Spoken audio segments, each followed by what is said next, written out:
Guys আজকে আপনাদের জন্য একটা প্রশ্ন। যদি কোহারেন আমার তরফ থেকে আপনাদের একটা গ্রিপ আছে, গ্রিপটা আমি এখন কমু না, যারা কোহারবো কমেন্টে তাদেরকে কমু।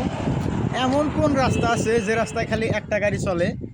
এমন কোন রাস্তা আছে? জলদি জলদি সবাই কমেন্ট করো। আমি কিন্তু একটা রাস্তায় আছি, এই রাস্তায় কিন্তু মেলা গাড়ি চলতেছে। এমন কোন রাস্তা আছে যে রাস্তায় খালি একটা গাড়ি চলে? তো জলদি জলদি সবাই কমেন্ট করো। আর যারা কমেন্টে পারতাইছেও না, অল্প ওয়েট করো, আমি রাস্তাটা দেখাইতেছি। এই যে গাইস দেখো, এই যে এই রাস্তার মধ্যে কিন্তু একটা গাড়ি চলে। হলো সেই রাস্তা যে রাস্তায় একটা গাড়ি চলে, খালি অনলি ফর ট্রেন চলে এই রাস্তার মধ্যে। এই সাইডে কিন্তু রাস্তা আছে, এই রাস্তার মধ্যে কিন্তু হাজার হাজার গাড়ি চলে। বাইকের থেকে স্টার্ট করে, সাইকেল থেকে স্টার্ট করে, ভ্যান গাড়ি, যত গাড়ি আছে সব এই রাস্তায় চলে। কিন্তু এই রাস্তাটা অনলি ফর ট্রেনের নিকে বানাইছে। তো এই রাস্তাটা দেখে ভিডিওটা আমি বানাইলাম। তো কারা কারা আগে কমেন্ট করছাও যে এমন কোন রাস্তা আছে একটা গাড়ি চলে, সবাই কমেন্টে জানিয়ে দাও।